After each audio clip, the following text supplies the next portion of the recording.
नमस्कार दोस्तों, current affair A to Z में आप सभी का स्वागत है। तो आज है 20 जनवरी 2023। तो चलिए डिस्कशन स्टार्ट करते हैं। तो पहला है, government is considering to declare Ram Setu as national monument. तो सबसे पहली बात, नेशनल मॉन्यूमेंट किस एक्ट के थ्रू डिफाइन होता है? तो वो है archaeological site and remains act. Bharat में अब तक कितने नेशनल मॉन्यूमेंट हैं? तो वो है 3684। अब ये नेशनल मॉन्यूमेंट डिक्लेयर कौन करता है? कोई अथॉरिटी होगा ना, गवर्नमेंट का कोई तो अथॉरिटी होगा, तो वो है नेशनल मॉन्यूमेंट अथॉरिटी डिक्लेयर करता है किसी भी साइट को नेशनल मॉन्यूमेंट। और ये किस मिनिस्ट्री के अंदर आता है? तो ये है मिनिस्ट्री ऑफ कल्चर। इसके मिनिस्टर कौन है? जी किशन रेड्डी। अब देखिए, अब जब ये नेशनल मॉन्यूमेंट अथॉरिटी है तो किस साइट को ये नेशनल मॉन्यूमेंट कहेगा? ये भी तो क्वेश्चन उठता है, किस साइट को कहेगा? तो वैसे साइट जो 100 साल से पुराने हों, चाहे वो कोई भी हो, कोई बिल्डिंग हो या फिर केव हो या रॉक एडिक्ट हो, ऐसे जो भी हैं जो ये क्राइटेरिया पूरा करते हैं तो उनको नेशनल मॉन्यूमेंट डिक्लेयर किया जाएगा। ठीक है। तो अब जब राम सेतु कहाँ पे है? तमिलनाडु में, थोड़ा सा ऐसे करके ये श्रीलंका हो गया। तो यहाँ पे एक इम्पॉर्टेंट चीज़ है, gulf of Mannar national park. और ये ध्यान रखिएगा कि ये लैंड में नहीं है, ये ओशियन में है। ठीक है, ओशियन या सी कह लीजिए वहाँ पे, तो ये सी में है। तो ये बात ध्यान में रखिएगा कि लैंड वाला नेशनल पार्क नहीं है। और राम सेतु को एडम ब्रिज भी कहा जाता है। ठीक है, चलिए नेक्स्ट है, world first nano urea plant कहाँ इनॉग्रेट हुआ था? तो ये 2022 में इनॉग्रेट हुआ था, वो गांधीनगर कलोल में इनॉग्रेट हुआ था, गुजरात। किसके द्वारा? इफ्को के द्वारा। ये न्यूज़ में क्यों है?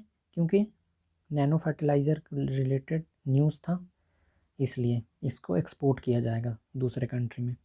ठीक है, चलिए नेक्स्ट है, वर्ल्ड इकोनॉमिक फोरम के बारे में। तो ये एक वर्ल्ड इकोनॉमिक फोरम जो है एक इंटरनेशनल एनजीओ है। ठीक है, ये हर साल मीटिंग ऑन रखता है, कहाँ? इसी जनवरी के महीने में इन डेवोस।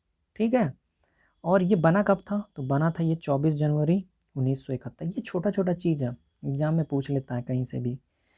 हेडक्वार्टर कहाँ है इसका? तो इसका हेडक्वार्टर है कैलोबनी, स्विट्जरलैंड। ठीक है, इसका चेयरमैन कौन है? तो वो है क्लॉस स्क्वाब। ठीक है, ये छोटा छोटा बात याद रखिएगा। चलिए नेक्स्ट है, अपर सियांग मल्टीपर्पज़ प्रोजेक्ट किस रिवर पे बन रहा? तो वो रिवर सियांग में बन रहा। ये एक ट्रिब्यूटरी है ब्रह्मपुत्र का, और कहाँ पे है? अरुणाचल प्रदेश में। ये कितना इलेक्ट्रिसिटी जनरेट करेगा बनने के बाद? तो 10 मेगावाट टू 12 मेगावाट। ठीक है, और ये इम्पॉर्टेंट चीज़ इसका ये है कि ये it will be the largest hydro electric dam in the Indian सब कॉन्टिनेंट। ठीक है, अब देखिए वहाँ पहाड़ पे बन रहा है। ये हो गया अरुणाचल प्रदेश का मैप, थोड़ा सा इधर ऐसे करके घुसता है। इधर सियांग रिवर हो गया, इधर सुबानसिरी रिवर है, इधर कामेंग रिवर है, लोहित है। तो ये सब अरुणाचल प्रदेश से निकल के ब्रह्मपुत्र में जाके मिलता है। अब जब ब्रह्मपुत्र का बात हो रहा था, इसका लेंथ कितना है? 3969 किलोमीटर। कितना है? 3969 किलोमीटर। 9th लार्जेस्ट है as a volume and 15th longest river of the world. तो ये छोटा छोटा बात जो है ना आपको याद रखना भी पड़ेगा। ठीक है, बांग्लादेश में इसको जमुना भी बोलते हैं। नेक्स्ट है डिस्कशन न्यू पार्लियामेंट बिल्डिंग को लेके। अब देखिए बीपीएससी में ये क्वेश्चन पूछा था कि विच एजेंसी और which company is constructing the new parliament building? तो इसका सही आंसर था टाटा ग्रुप।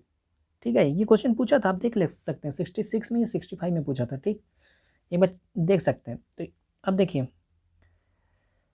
बनाया क्यों जा रहा, रीजन होगा ना, तो उसके पीछे है कि 2026 में लिमिटेशन कमीशन आना है, डिलिमिटेशन कमीशन, जिसके तहत सीट बढ़ना ही बढ़ना है लोकसभा का एंड राज्यसभा का, इसलिए नया बिल्डिंग का ज़रूरत है।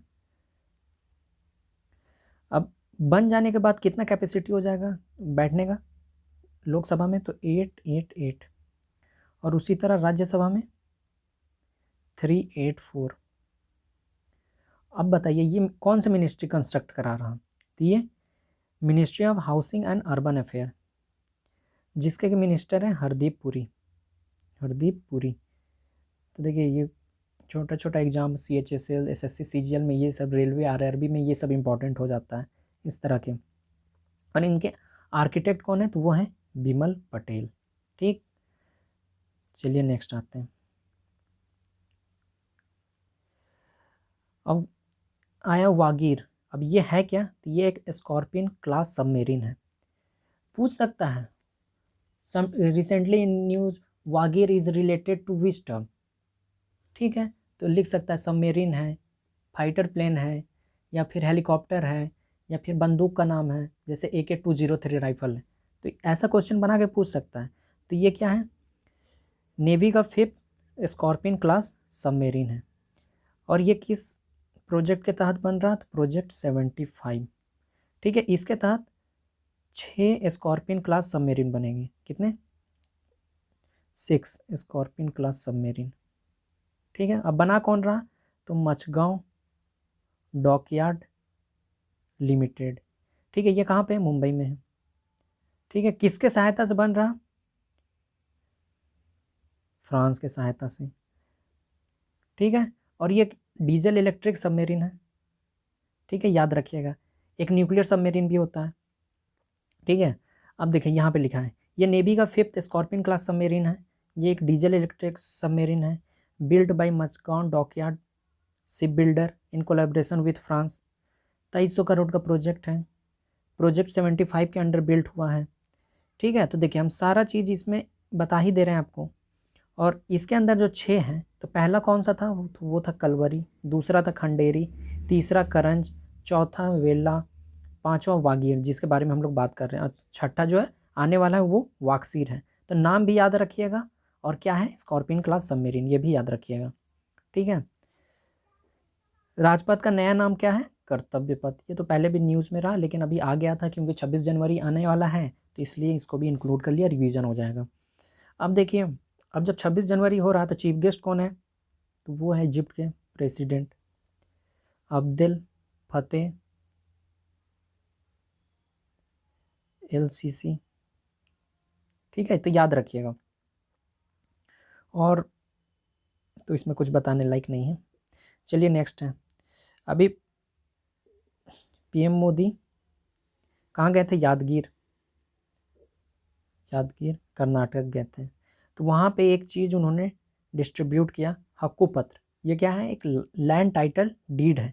याद रखिएगा हक्कू पत्र क्या है, पूछा जा सकता है, हक्कू पत्र इज रिलेटेड टू व्हाट। ठीक है, स्टेट में तो पूछा ही जा सकता है, UPPSC या BPSC JPSC में पूछा जा सकता है। तो ये लैंड टाइटल डीड किनको दिया गया है, लंबानी ट्राइब को। ये कहाँ से बिलोंग करते हैं, ये कर्नाटक। ऐसे ये फैले गुजरात में भी है, महाराष्ट्र में है, लेकिन अभी जब न्यूज आया है तो ये लंबानी ट्राइब जनरली जो है कर्नाटक है। तो अब ये हैं कौन, Lambani are nomadic tribe who came from Afghanistan to Rajasthan and have now spread themselves to Karnataka, Andhra Pradesh, Rajasthan, Gujarat, Maharashtra. ठीक है, तो ये है। चलिए प्रीवियस ईयर क्वेश्चन पे आते हैं। अब जब लंबानी ट्राइब ये सब क्यों इंक्लूड करते हैं, अब देखिए क्वेश्चन से देखिएगा UPSC का। तो देखिए, with reference to Changpa community of India considered the following statement. पहला है they live mainly in the state of Uttarakhand, they rear the pashmina goat that yield fine wool, and third is they are kept in the category of schedule tribe. अब वहाँ पे मैं Lambani tribe के बारे में discussion कर रहा था, यहाँ पे आ गया ना चांगपा ट्राइब का। तो ये पहला स्टेटमेंट गलत है, ये यहाँ नहीं, ये यूनियन टेरिटरी ऑफ लद्दाख में पाए जाते हैं। और कहाँ पे, चैंगतांग प्लेटू जो है वहाँ पे मेनली। ठीक है, सेकेंड स्टेटमेंट पासमीना गोट यील्ड सही है, और सबसे महंगा अगर सॉल किसी का मिलता है तो वो पासमीना गोट का ही बना हुआ मिलता है। ठीक, they are kept in the category of schedule tribe, ये भी बिल्कुल सही है। तो इसका सही आंसर क्या होगा, 2 और 3। तो समझ है, देखें अब इसी तरह क्वेश्चन बन जाता है तो कि हक्कू पत्र किस ट्राइब से रिलेटेड है, तो लंबानी ट्राइब से रिलेटेड है। देखिए UPSC में क्वेश्चन बना दिया ना कि हाँ वो पासमीना गोट को पालते हैं जिससे कि फाइन सॉल बनता है, और वो ST ट्राइब है। देखिए चलिए नेक्स्ट है, अब देखिए कार्डमम हिल, वो जो आपको हम gulf of Mannar national park बताए थे, तो अब मान लीजिए नेशनल पार्क की जगह हिल ही रहता, ठीक। तो कार्डमम हिल कहाँ पे, अब देखिए आपको पता होना चाहिए कि ये कोरोमंडल कोस्ट किधर है, कैमूर हिल कोंकण कोस्ट किधर है वो पता होना चाहिए, महादेव हिल सेंट्रल इंडिया में है, और मिकेर हिल नॉर्थ ईस्ट इंडिया में है। तो ठीक है, तो देखिए महादेव हिल सेंट्रल इंडिया में है, बिल्कुल बिल्कुल सही है, ठीक है, ये बिल्कुल सही है। थर्ड, मिकेर हिल नॉर्थ ईस्ट इंडिया में, ये भी बिल्कुल सही है। अभी मैं आपको मैप के थ्रू, अब देखिए कैमूर हिल कोंकण, कोंकण कहाँ पे, ये महाराष्ट्र में पाया जाता है, और कैमूर कहाँ पाया जाता है, तो ये बिहार में है, ठीक, और ये महाराष्ट्र में। तो क्या ये दोनों सही है, तो ये बिल्कुल हो गया गलत। कार्डोमम हिल और कोरोमंडल ये भी गलत है। अब मैं आपको मैप के थ्रू दिखाता हूँ, ठीक है। ये मान लीजिए भारत का मैप है, ये हो गया नॉर्थ सिरकार इसको बोलते हैं, ये हो गया कोरोमंडल कोस्ट, ये हो गया केरल, ये हो गया तमिलनाडु। तो यहाँ पे जो है ये हो गया कार्डमम हिल, उसके ऊपर होता है अन्नामलाई हिल, ठीक है। अब देखिए कैमूर हिल बिहार में है, और कोंकण हिल महाराष्ट्र के इस साइड पाया जाता है, ठीक है। चलिए महादेव हिल सेंट्रल इंडिया का मैप ले लीजिए, ये मैप है, ये मान लीजिए महाराष्ट्र है, मध्य प्रदेश है। तो यहाँ हो गया विंध्यास, यहाँ हो गया सतपुरा, यहाँ पे पाया जाता है महादेव हिल, ठीक है। तो इस तरह मैप लोकेशन कितना इंपॉर्टेंट आप समझ ही रहे हैं। अब नॉर्थ ईस्ट की बात करें तो देखिए ऐसे है, ऐसे है, ऐसे यहाँ पे हो गया अरुणाचल प्रदेश का ही बात कर लीजिए, तो ये हो गया डफला, फिर हो गया मीरी, फिर अबोर, फिर इधर हो गया मिसमी, ये हो गया असम वाला पार्ट ऐसे करके। तो यहाँ हो गया गारो खासी, ये हो गया जैंतिया, और यहाँ पे हो गया मिकिर हिल असम में, ठीक है। तो देखिए कितना इंपॉर्टेंट हो जाता है लोकेशन। तो इसका सही आंसर कौन होगा, सी 3 एंड 4।